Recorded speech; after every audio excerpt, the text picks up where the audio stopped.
اعوذ باللہ من الشیطان الرجیم بسم اللہ الرحمن الرحیم۔ ناظرین کرام، آج کے درس الحدیث کا موضوع ہے قناعت و سادگی۔ عن جابر بن عبداللہ رضی اللہ عنہ قال قال رسول اللہ صلی اللہ علیہ وسلم القناعۃ کنز لا یفنا۔ حضرت جابر رضی اللہ تعالی عنہ بیان کرتے ہیں کہ حضرت صلی اللہ علیہ وسلم نے فرمایا کہ قناعت ایک نہ ختم ہونے والا خزانہ ہے۔ ایک اور روایت میں رسول کریم صلی اللہ علیہ وسلم نے فرمایا، جس شخص نے دلی اطمینان اور جسمانی صحت کے ساتھ صبح کی اور اس کے پاس ایک دن کی خوراک ہے، اس نے گویا ساری دنیا جیت لی اور اس کی ساری نعمتیں اسے مل گئیں۔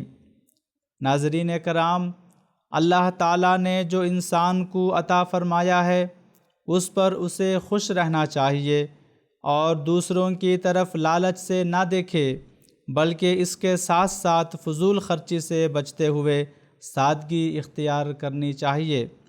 جیسا کہ اللہ تعالیٰ قرآن کریم میں ارشاد فرماتا ہے، وَلَا تَمُدَّنَّ عَيْنَيْكَ إِلَىٰ مَا مَتَّعْنَا بِهِ أَزْوَاجًا مِّنْهُمْ زَهْرَةَ الْحَيَاةِ الدُّنْيَا لِنَفْتِنَهُمْ فِيهِ وَرِزْقُ رَبِّكَ خَيْرٌ وَأَبْقَىٰ۔ سورہ طٰہٰ آیت نمبر 132۔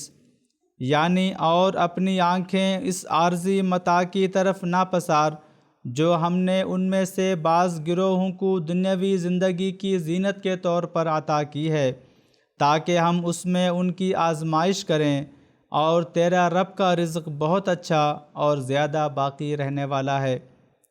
قناعت اور سادگی کے معاملے میں دینی اور دنیاوی ہر دو لحاظ سے ہمیں حضرت اقدس محمد مصطفیٰ صلی اللہ علیہ وسلم کی حیات مبارکہ سے کامل رہنمائی ملتی ہے۔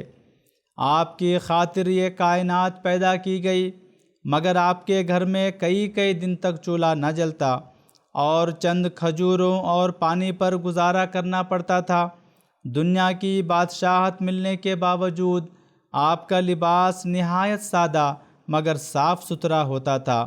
اپنا سارا مال خدا تعالیٰ کی رضا کی خاطر یتیموں اور بے سہارا عورتوں میں تقسیم فرما دیتے اور اہل خانہ کو سادہ زندگی بسر کرنے کی تلقین فرماتے تھے۔ چنانچہ حضرت علی رضی اللہ تعالی عنہ بیان کرتے ہیں کہ حضرت فاطمہ رضی اللہ تعالی عنہ کو چکی پیسنے کی وجہ سے ہاتھوں میں تکلیف ہو گئی، اور ان دنوں حضرت صلی اللہ علیہ وسلم کے پاس کچھ قیدی آئے تھے۔ حضرت فاطمہ حضور صلی اللہ علیہ وسلم کے پاس گئیں لیکن مل نہ سکیں۔ حضرت عائشہ رضی اللہ تعالی عنہا سے ملی اور آنے کی وجہ بتائی۔ جب حضور صلی اللہ علیہ وسلم باہر سے تشریف لائے تو حضرت عائشہ رضی اللہ تعالی عنہا نے حضرت فاطمہ کے آنے کا ذکر کیا۔ حضرت علی رضی اللہ تعالی عنہ کہتے ہیں کہ اس پر حضرت صلی اللہ علیہ وسلم ہمارے گھر آئے، ہم بستروں میں لیٹ چکے تھے۔ حضور صلی اللہ علیہ وسلم کے تشریف لانے پر ہم اٹھنے لگے، آپ نے فرمایا نہیں، لیٹے رہو۔ حضور ہمارے درمیان بیٹھ گئے، یہاں تک کہ حضور کے قدموں کی ٹھنڈک میں نے اپنے سینے پر محسوس کی۔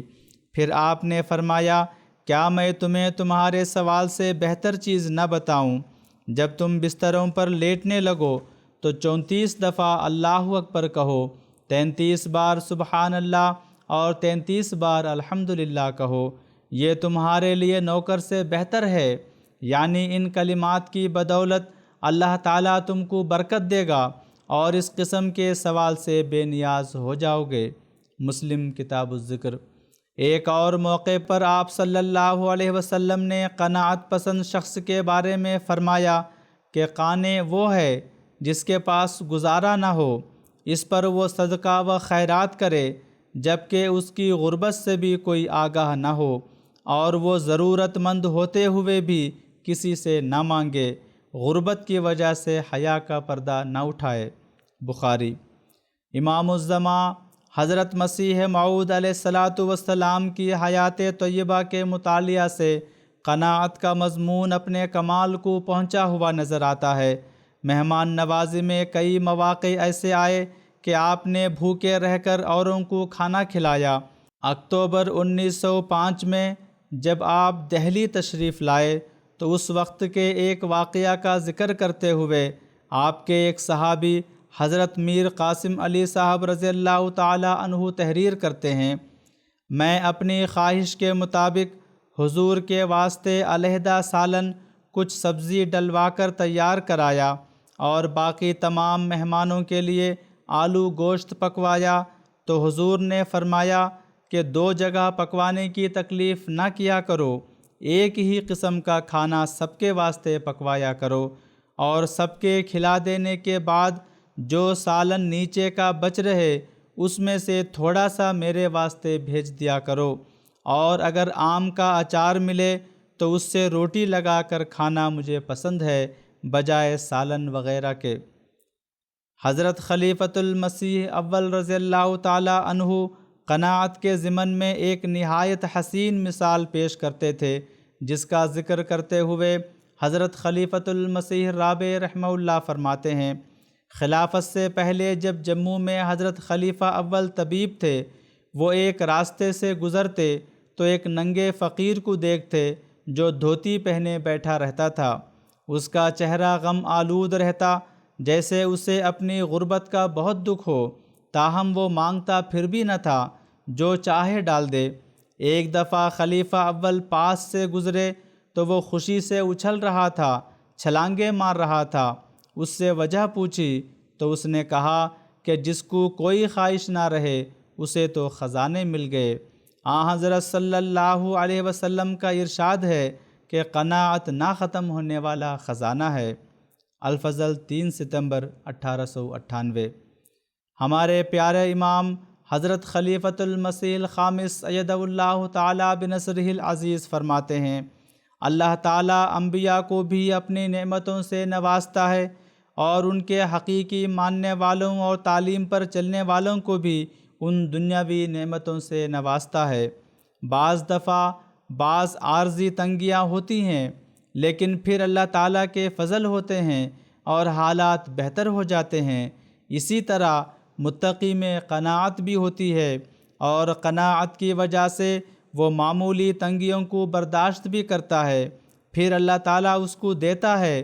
اس کے تھوڑے پر بھی متقی کو خدا تعالیٰ کے شکر کی عادت پیدا ہوتی ہے، اور جب خدا تعالیٰ کے شکر کی عادت پیدا ہو جائے تو پھر اللہ تعالیٰ مزید فضل فرماتا ہے۔ خطبہ جمعہ فرمودہ 4 ستمبر 2015۔